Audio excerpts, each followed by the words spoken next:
Olu the Pigman. Long time ago, in a quiet village surrounded by tall trees and red sand, there lived a man called Olu.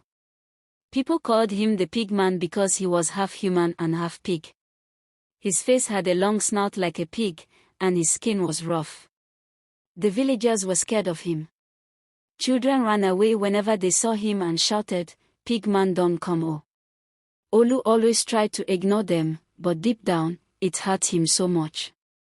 Olu's biggest pain was that he was always alone. Every evening, he would sit under a big mango tree and watch women passing by, laughing and talking. He wished he could be like them, beautiful and loved. Sometimes he would sit by the river, looking at his reflection, and whisper, "Why you make me like this, a god?" His voice sounded heavy and sad, like someone carrying too much pain inside. One day at the market, Olu tried to sell palm wine, but nobody wanted to buy from him. They whispered and pointed, making him feel worse. An old herbalist woman who saw him felt pity and called him closer. She said, "Olu, my pikin, your heart good, but your wallet too much.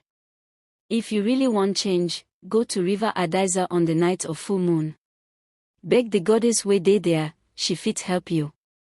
Olu looked at her with wide eyes. "Mama, you sure say it go work?" The old woman nodded slowly. "Not only your heart fit move her. Go, my son." That night, Olu couldn't sleep. When the full moon came, he walked alone through the forest. The night was quiet, only frogs and crickets were singing. When he reached the river, the water was shining under the moonlight. Olu knelt down and cried, "Queen Adiza, goddess of the river, abeg help me. Make me woman, make I so be wetin e mean to be loved."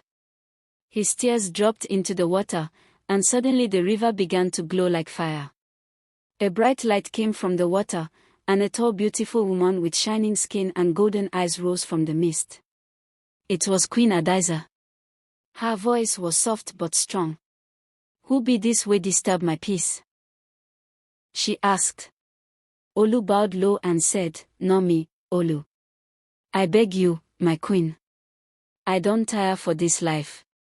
Give me beauty, even if not only once I go taste am." The goddess looked deep into his eyes. "You sure say no beauty you want? Beauty no come free." Olu nodded quickly. "I fit give anything." Queen Adiza raised her hand, and the wind began to blow strong. "Then take she said. A golden calabash floated from the river. Olu held it with shaking hands and drank. Instantly, fire ran through his body. He screamed as his skin began to change, his snout melted, and his body took another shape. When the light faded, Olu was gone. Standing there was a beautiful young woman, slim, glow and graceful. She looked at her reflection and gasped. "Oh, no me be this." She tried to speak, but no sound came out. She opened her mouth again and again, but her voice was gone. Queen Adiza looked at her one last time and said, "You ask for beauty, and beauty you get. But remember, every gift carries its own price." Then the goddess disappeared into the mist. Oluchi, that was her new name, stood by the river, tears falling from her eyes. She was now the most beautiful woman anyone could imagine, but her world was silent. She couldn't speak. When morning came, Oluchi walked back to the village. The sun was rising slowly, and the breeze touched her skin softly. People who saw her on the road stopped and stared. She was so beautiful that even birds seemed to pause midair. Nobody knew it was Olu, the pigman, that had turned into this fine woman. Her skin glowed like palm oil, and her eyes were bright like morning dew. But when they greeted her, she could not answer. She only smiled and nodded her head. At first, the villagers thought she was just shy. Women admired her beauty and asked, "Sister, where you from?" but she would only smile again. Men were already losing their minds over her. They whispered among themselves, "This woman fine no be small. She fit be goddess SEF." Oluchi could hear everything they said, but she could not reply. She wanted to tell them her name, to explain, to laugh, but no sound came. Inside her heart, she was crying. After some days, she found a small hut near the edge of the forest and started living there. The village women helped her with food because she looked helpless. Every night, she sat outside her hut, watching the moon. Her eyes always filled with tears. "Queen Adiza," she said in her mind, "I thank you for beauty, but wetin I go do with if I no fit talk?" The only answer she got was the sound of the wind and the chopping of crickets. One evening, a young man named Ebuka came to her hut with some yams. He smiled shyly and said, "Madam, I bring small food for you. You too fine today suffer alone." Oluchi smiled back and took the yams.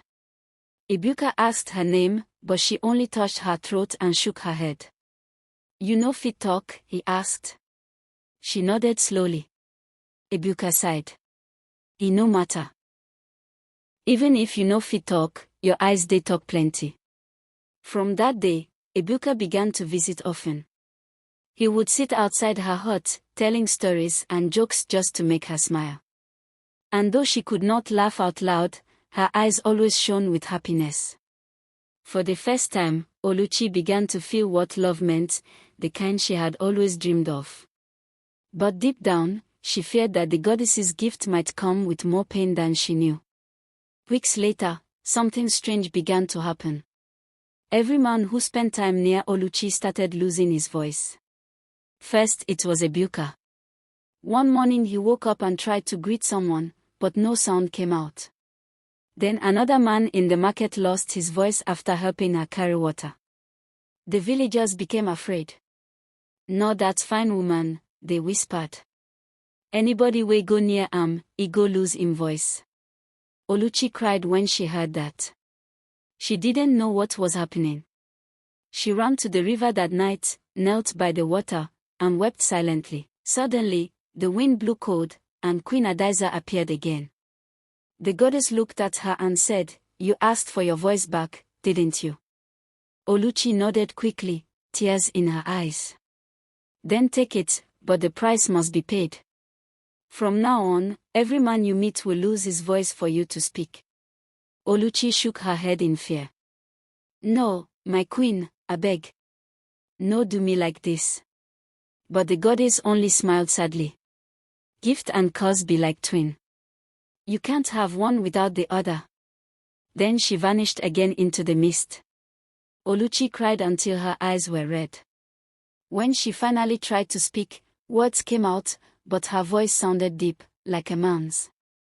And from that night, everything changed forever. The next morning, Oluchi woke up and heard herself speak for the first time. But when she said, "Good morning," her voice came out deep and rough, like a man's. She covered her mouth in shock. "Wetin be this?" she whispered. She ran to the river and looked into the water. Her reflection was still beautiful, but the sound that came from her mouth didn't match her face. She began to cry again. She remembered what Queen Adiza said, that every man who came close to her would lose his voice. Her heart beat fast. She ran to Ebuka's house to check on him. When he saw her, he tried to talk, but no sound came out. He just pointed at his throat. Oluchi's tears dropped immediately. "Oh my God, no me do this," she said in her deep voice. Ebuka looked confused. He tried to ask her questions, but she only shook her head and ran away. From that day, people began to fear her more than ever. The news spread through the whole village. "That fine woman they collect people voice," they said. "She no be ordinary person." Some said she was a witch, others said she was a spirit sent to punish men. Oluchi stayed inside her hut for many days, afraid to come out. At night, she could hear villagers passing and whispering, "If you value your voice, no go near that woman." Sometimes she would sit by the door and whisper to herself, "Queen Adiza, you no tell me say no like this it go be. You give me beauty, but you scatter my peace." Her deep man voice echoed in the quiet night, making her sound even more like a spirit. Still, she wished for one thing, to love and be loved, without hurting anyone. But it seemed impossible. Weeks turned into months. Men stopped talking to her. Even women began to avoid her. The children who used to admire her beauty now ran away again, just like before. She was beautiful but lonely, cursed by her own wish. One evening, while she sat beside her hut watching the sunset, she saw a traveler passing by. He was tall, strong, and kind-looking. He greeted her politely. "Good evening, Ma." She nodded quietly. "My name no Makola," he said with a smile. "I just reached this village today." Oluchi wanted to warn him to stay away, but before she could speak, he said again, "I been dey find where I fit rest for night. Can I stay near your hut?" She froze. Her heart pounded. She wanted to tell him no, but she couldn't resist his calm eyes. She nodded slowly. That night, as Makola made a small fire outside, he started talking about his journey, about places he'd seen, battles he'd fought, dreams he had. Oluchi listened silently, her heart warming again for the first time in months. Makola looked at her and said softly, "You no talk." She sighed and replied, "If I talk, you go regret am." Makola laughed gently. "How woman wey talk like angel go make me regret?" Oluchi turned her face away, tears filling her eyes. Her voice, that deep man's voice, was now both her gift and her curse. She knew the moment she spoke too long, he might lose his voice like the others. But something inside her wanted to trust him. The night grew colder. Makola smiled and said, "No worry, I no go fear you. You get kind eyes. Anybody wey get eyes like yours no fit be evil." For the first time in a long while, Oluchi smiled fully. But deep in her heart, she knew, this man would soon discover her secret. Days passed, and Makola stayed in the village. Every evening, he would visit Oluchi's hut.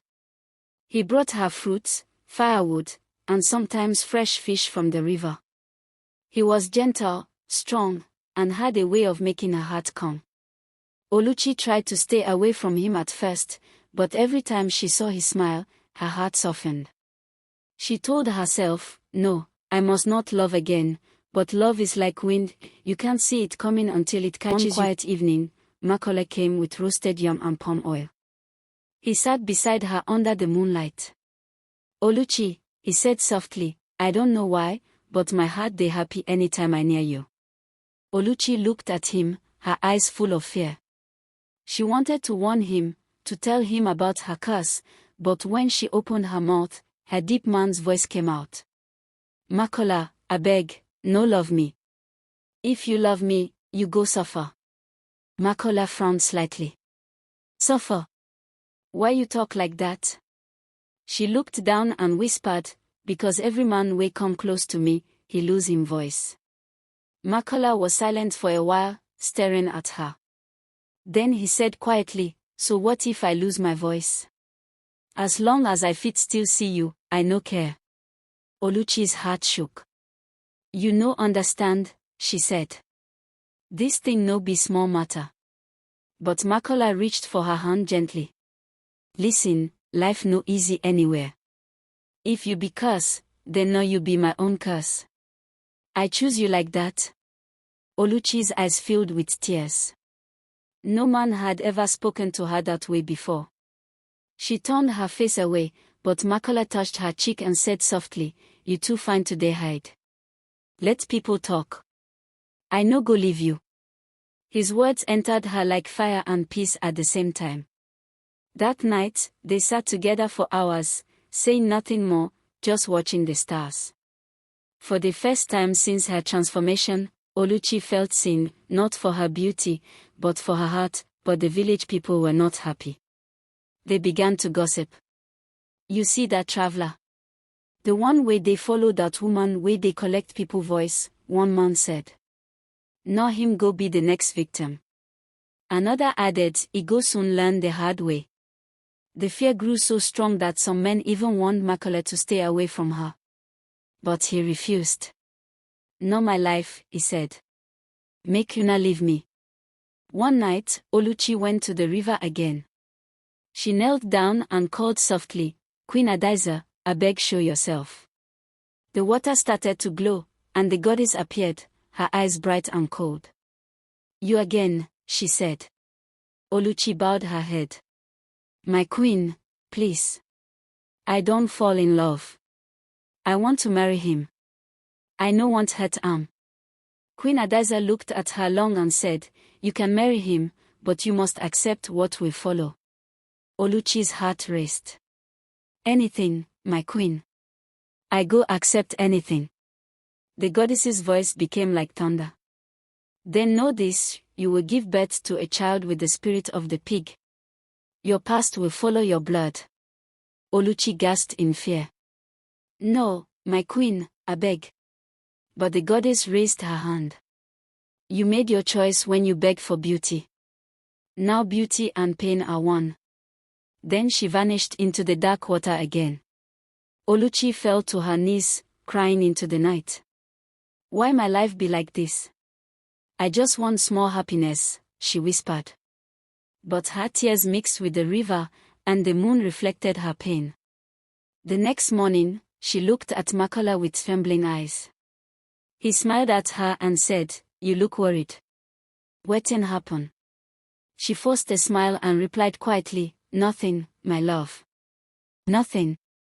But deep inside, she knew the curse had only just begun. From that night, Oluchi and Makola became inseparable. They worked together, cooked together, and sat under the moonlight like two people who were never meant to be apart. The villagers talked and pointed fingers, but they didn't care. Love had blinded them both. Sometimes, Oluchi would watch Makola sleep and whisper, If only you know the truth, my love. She wanted to tell him everything about the curse, the goddess, and the pain, but fear always held her back. Weeks passed, and soon Oluchi discovered she was pregnant. When she realized it, her hands trembled. Oh my God, she whispered. She didn't know whether to be happy or afraid. Makola was overjoyed. You mean say I go be papa? He lifted her and spun her around. Oluchi smiled, but her heart was heavy. She remembered Queen Adiza's words, You will give birth to a child with the spirit of the pig. As the months went by, strange things began to happen. At night, Oluchi would hear grunting sounds in her sleep, like a pig crying. Sometimes, when she touched her stomach, she could feel the baby kicking harder than normal, almost like it was fighting. She would wake up sweating and whisper, Queen Adiza, I beg no let this happen. Spare my child. But the goddess was silent. Makola noticed her worry. One evening, he sat beside her and said, Oluchi, my love, you know they smile again. Talk to me, wetin dey worry you? Oluchi tried to speak, but tears came out instead. I dey fear, Makola, she said softly. Sometimes, I feel say this baby no be ordinary. Makola laughed gently and held her hands. No talk like that. Our baby go fine. Nothing go happen. But deep down, his eyes showed a small flicker of worry too. As her belly grew, her dreams became darker. She would see the goddess standing beside her bed, watching silently with glowing eyes. Sometimes, she saw piglets running around her, covered in mud, crying like babies. Each time she woke up screaming, Makola would hold her tight, whispering, No dream, my love. Calm down. But even he began to fear something he could not explain. When Oluchi entered her 9th month, the sky started to change. The clouds grew dark, and thunder roared almost every evening. The villagers whispered, That woman don't bring curse upon this land. They refused to visit her. Even the women who once helped her stay away. Only Makola remained by her side. One stormy night, Oluchi felt sharp pain in her stomach. She screamed loudly, Makola. It don't start. He rushed to her side, trying to help. Rain poured heavily outside, lightning flashed, and the wind howled like angry spirits. Her cries mixed with the thunder. Hours passed as she struggled, her voice echoing through the night. Finally, there was silence. Then, a small cry filled the hut, but it was not the cry of a normal baby. It was the grunt of a piglet. Makola froze. Slowly, he turned and looked at what Oluchi was holding. His face turned pale. Oluchi stared at the small creature in her arms, half baby, half pig. Her heart shattered. She screamed in pain and sorrow, "No! My child!" But the goddess's voice echoed faintly in the wind, "Every beauty has its price." Makola fell to his knees, confused and broken. Oluchi held the baby close, crying like her soul was leaving her body. "Even if not curse, is still my child," she said softly, rocking the pig baby in her arms. Outside, the rain continued to fall, washing away the footprints of a love that was never meant to be. Morning came slowly, but peace did not return to that hut. Oluchi sat on the floor, her baby in her arms, tears running down her face. The small creature was breathing softly, half pig, half human, with a pink snout, tiny hooves, and human eyes that looked up at her like it knew everything. She whispered in a shaky voice, "Now you be my punishment, ABI." Then she pulled the baby close and kissed its head gently. "Even if the world no wants you, I go love you still." Makola stood by the door, staring in shock. His lips trembled. "Oluchi, wetin be this?" She looked up at him with red eyes. "No, our child," she said quietly. Makola took a step back, shaking his head. "This no fit be true. You hide something from me." Oluchi cried harder. "I no plan Makola. The goddess do She say I go born pig baby if I marry you." Makola shouted, "You know and you still marry me." His voice was full of pain.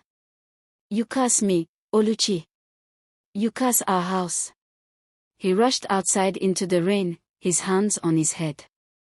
Oluchi tried to stand, but her legs were weak. She screamed after him, "Makola, abeg no leave me." But he didn't turn back. His heart couldn't bear what he had seen. That night, Oluchi sat alone beside her crying baby. The villagers soon heard what happened. By morning, a crowd gathered outside her hut. They shouted, "She done born pigo. She be witch. She no be human." Some threw stones at the roof, others spat on the ground. Oluchi covered her baby and hid in the corner, shaking. "Leave me alone," she cried. But they didn't stop. Suddenly, a deep voice shouted from afar. It was Makola. He stood before the angry crowd and raised his hand. "Una go kill her for wetin she no fit control," he shouted. "She still be woman, she still get heart." The people looked at him in surprise. "Makola, you still dey defend her after she born animal?" one man asked. Makola's eyes were red, but his voice was strong. "Yes. I no understand wetin happen, but I know say she no evil. She just dey carry heavy curse." Slowly, the crowd began to leave. Some were murmuring, others shaking their heads.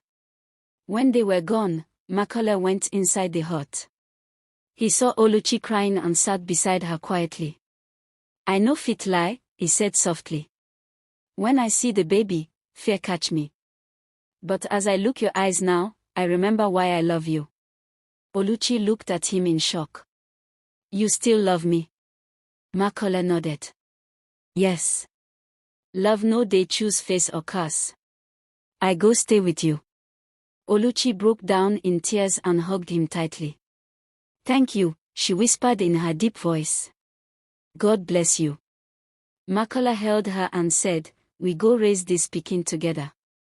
No matter wetin people talk." For a while, peace returned. They named the baby Nkem, meaning mine. Oluchi began to smile again. But sometimes, late at night, she could still hear the goddess's voice echoing from the river, whispering, "You cannot escape what you owe." And in those quiet moments, the baby's small pig-like snout would twitch, and it would look at her with eyes too wise for a child.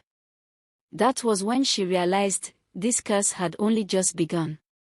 Months passed, and Oluchi's baby, Nkem, grew quickly. But the child was not like other children. Nkem didn't laugh or cry like a normal baby. Sometimes, he would grunt softly like a small piglet.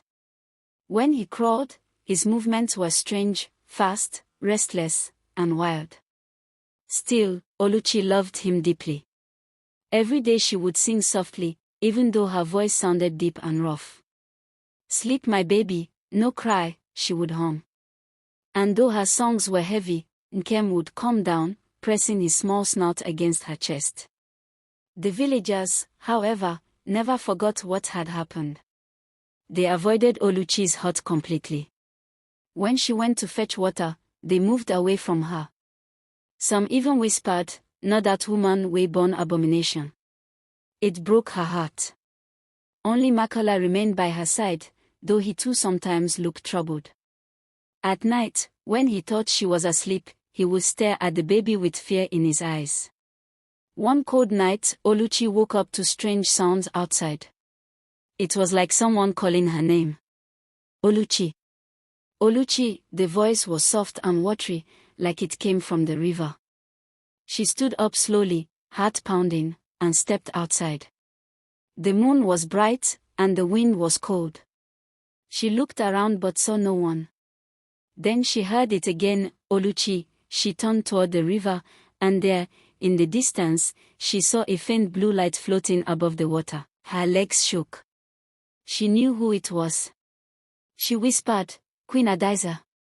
The light flickered, then she heard the goddess's voice, calm but sharp. "You thought you could hide from me?" Oluchi's lips trembled. "My queen, please. I beg you, I no mean to offend you. I just want small happiness." The goddess's laughter echoed softly across the water. "Happiness? You think happiness comes without sacrifice? You owe the river a life." Oluchi froze. "A life? Which life?" The voice grew louder. "The child you hold carries the blood of your sin. When the moon turns red, the river will come for what belongs to it." Before Oluchi could speak again, the light disappeared. She ran back into the hut, shaking. Makola woke up and grabbed her shoulders. "Wetin happen?" he asked. "You dey sweat like person wey see ghost." She held him tight and whispered, "Makola, the goddess talk say she go take our baby." Makola's face turned pale. "Take KH. Over my dead body," he shouted. "Nobody go touch my pikin." But Oluchi was trembling. "You no understand, Makola. Queen Adiza no be ordinary person. Her word no dey fall for ground." Makola stood up, breathing hard. "I no care who she be. That river goddess no go touch my family." From that night, Makola became restless. He started guarding the hut every night, spear in hand, eyes watching the dark. Oluchi prayed silently, hoping the goddess would change her mind. But each night, she could hear the river whispering her name softly, calling her closer. One evening, the moon began to change color, slowly turning red. The air grew cold, and even the crickets stopped singing. Oluchi held Nkem close to her chest, tears falling from her eyes. "I beg, my queen, no take my baby. Take me instead," she whispered. But the night stayed silent. Then, suddenly, the sound of rushing water came from afar, though there was no rain. The river had started to rise. Oluchi's heart pounded as the voice came again, clearer this time, "The moon is red, Oluchi. The time has come." She screamed for Makola, "Makola. The river they come." He rushed outside, spear in hand, eyes wide. "Then let her come," he shouted into the night. The wind blew hard, the ground trembled, and the water from the river began to crawl toward their hut like a living thing. And Oluchi knew, the goddess had come to collect her debt. That night, the wind howled like an angry spirit. The river roared louder than thunder, its waters rising high, crawling like a serpent toward Oluchi's hut. She held Nkem tightly, her heart beating fast.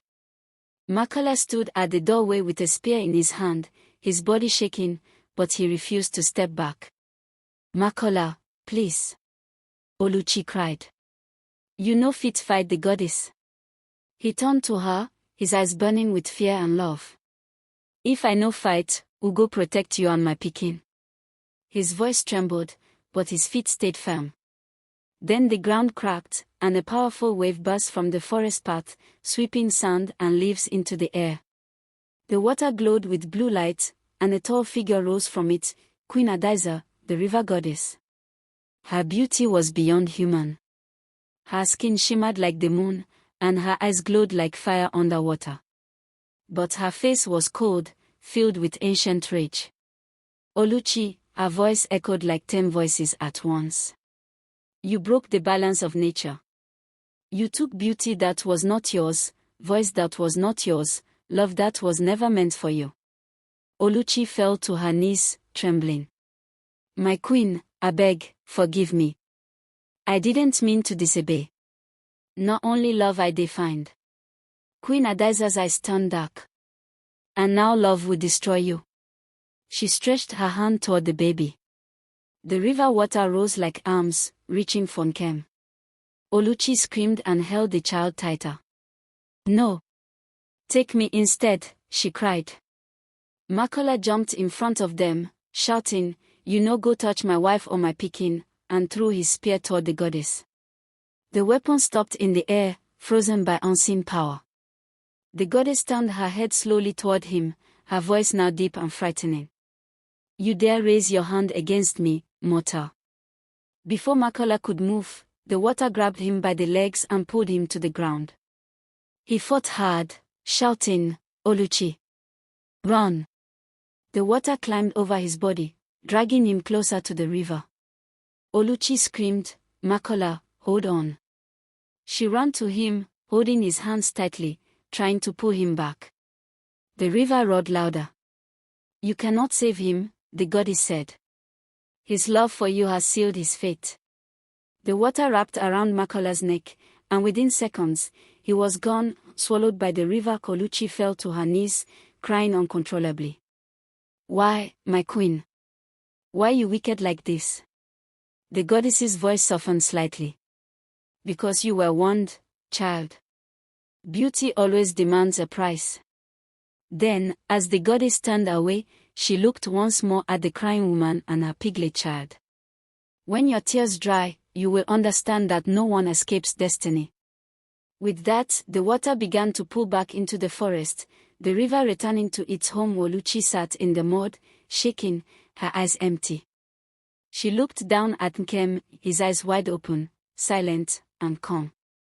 The water had touched him, but he was still alive. She whispered weakly, My baby, we go survive. No matter what can happen, Mama go protect you. The night became quiet again. Only the distant croaking of frogs echoed through the air. The moon stayed red, hanging above the dark forest like a bleeding wound. Oluchi rocked her baby slowly, tears mixing with the river mud on her cheeks. She didn't know where to go or what to do next. All she knew was that she had lost the only man who ever truly loved her. And deep inside, she felt the goddess's words haunting her, no one escapes destiny. Days passed, but Oluchi did not speak to anyone. She sat by the riverbank every evening, staring at the water that took her husband. Her once beautiful eyes were now dull and empty. The village people whispered whenever they saw her. Not the woman way offend the river, they said. Some threw stones when she passed, others hissed and walked away. Still, she carried her baby close, whispering, Nkem, my only joy. I no go ever leave you. Nkem grew fast, too fast for a child his age. By the time he turned 3, he was already walking like a grown boy. But something strange began to happen. His small nose started to change, becoming rounder, like a snout. His skin grew rough, and his voice became deep and heavy, more like a grunt than a word. Oluchi tried to hide it, keeping him indoors, but the villagers noticed. Children would peep through the cracks and run away shouting, Pig boy!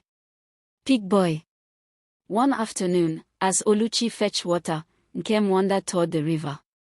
He sat near the water's edge, staring into it, as if something inside was calling him. When Oluchi saw him, her heart jumped. "Nkem, wetin you dey do for there?" she shouted. The boy turned to her slowly, his eyes glowing faintly blue, the same color as Queen Adiza's light. "Mama," he said, his voice low and strange. "The river dey talk to me." Oluchi dropped the water pot, fear gripping her heart. "No talk that kind thing again, oh," she cried, pulling him away. But that night, she couldn't sleep. She watched Nkem as he slept and noticed tiny marks appearing on his arms, like scales. She knew what it meant. The goddess's power was still inside him. The curse had passed from mother to child. The next morning, a group of elders came to her hut. Their leader, a tall man with white hair, spoke softly but firmly. "Oluchi, this child no be ordinary. He go bring disaster to our land. The river don mark am." She fell to her knees, begging, "Abeg, no touch my pikin. He no do anything." The elder sighed. "The water spirits dey vex. If we no send him away, the river fit swallow the whole village." Oluchi cried until her voice cracked. "Una wan make I lose my son again? I no fit." But the people didn't listen. That night, they came back with torches, chanting prayers. When Oluchi heard their footsteps, she grabbed Nkem and ran into the forest. The villagers shouted behind her, "Catch them before the river curses us all." She ran barefoot through thorns and mud, her baby crying in her arms. "Hush, my pikin, hush," she whispered, tears running down her face. "We go find new place where nobody go know our story." The moon followed her, pale and quiet, as if watching her pain. After hours of running, she reached a small abandoned hut deep inside the forest. She laid Nkem on the floor, breathing heavily. The boy touched her cheek gently and said, "Mama, why them hate me?" Her heart broke. "Them no hate you, my child. Them just no understand." She held him close, rocking him to sleep as rain began to fall softly outside. That night, as thunder roared across the sky, Oluchi looked up and whispered, "Queen Adiza, you don't take everything from me. But this my child, you no go take." And though the goddess didn't answer, the sound of the river in the distance grew louder, like laughter echoing through the trees. For many months, Oluchi and her son Nkem lived alone in the thick forest. She built a small hut near the old palm trees and survived by farming and fetching water from a faraway stream, not the river that cursed her. Every morning, she would pray, "God of heaven, please protect me and my child. Make the river no find us again." But deep in her heart, she knew Queen Adiza never forgot a promise. Nkem grew taller, stronger, and stranger. His face was handsome yet had traces of a pig's features, a short snout and sharp ears hidden beneath his curly hair. When he spoke, his voice echoed like two voices speaking at once, one human, one beast. Sometimes, when Oluchi watched him play, she would see the water around their hut tremble as if something unseen was calling him. One night, while she cooked yam porridge, Nkem said quietly, "Mama, the river talked to me again." Oluchi froze. "Wetin she talk?" she asked softly. Nkem looked sad. "She say make I come home. She say I no belong here." Oluchi grabbed him by the shoulders. "Don't ever go near that river again. You hear me so?" Her voice broke as she shouted, and she pulled him close. "You be my only reason to live. I no fit lose you. But destiny no dey hide forever." On a cold, silent evening, as the full moon shone bright, Nkem walked out of the hut while his mother slept. Something in his spirit was pulling him. He walked barefoot through the forest, his eyes glowing faintly. The wind whispered his name, Nkem. Nkem. When Oluchi woke and didn't see him, panic filled her chest. She grabbed a torch and ran out screaming, "Nkem! Where you dey?" She followed the sound of rushing water, the same river that had once taken her husband. And there, she saw her son standing by the edge, the water shining blue around his feet. "Nkem," she screamed. He turned to her slowly, his eyes glowing brighter. "Mama," she said, "I go bring peace if I go with her." Tears filled her eyes. "No go, my son. That no be peace, nor death." Then the river rose again, forming the shape of Queen Adiza, tall, glowing, and silent. The goddess spoke calmly, "The blood must return to where it came from. You both belong to the river." Oluchi fell to her knees, weeping. "Please, my queen, have mercy. Take me, but leave my child." Queen Adiza's eyes softened for a moment. "You love deeply, Oluchi. But love cannot erase what was written by the gods." The river began to pull Nkem forward. He looked back at his mother and whispered, "Mama, I love you." Oluchi screamed and ran into the water, holding him tightly. "If you go, I go follow." The river swallowed them both. For a moment, the forest went silent. Then the moonlight faded, and the water calmed as if nothing had happened. Only a small piece of cloth, Oluchi's wrapper, floated on the surface before sinking slowly into the deep. From that night, the villagers said the river changed. Its sound became softer, almost like a woman humming a lullaby. And on quiet nights, when the moon is full, they swear they can hear a deep male voice and a woman's gentle cry echoing together from the river's heart. The elders tell the story of the pig man who wanted to become a woman, and how our search for beauty and love ended where it began, in the arms of the river goddess. Until today, no one dares to fetch water from that part of the river when the moon turns red. Some say beauty is a blessing, others say it's a curse. Oluchi wanted love, but she forgot that every gift from the gods comes with a price. Now her voice and her story live forever inside the river's cry. If this story touched your heart, don't just scroll away. Like, comment, and share this video so her voice will never fade. And if you love deep African stories like this one, subscribe to African Folktales by Irene, where every tale carries a secret, and every secret has a soul.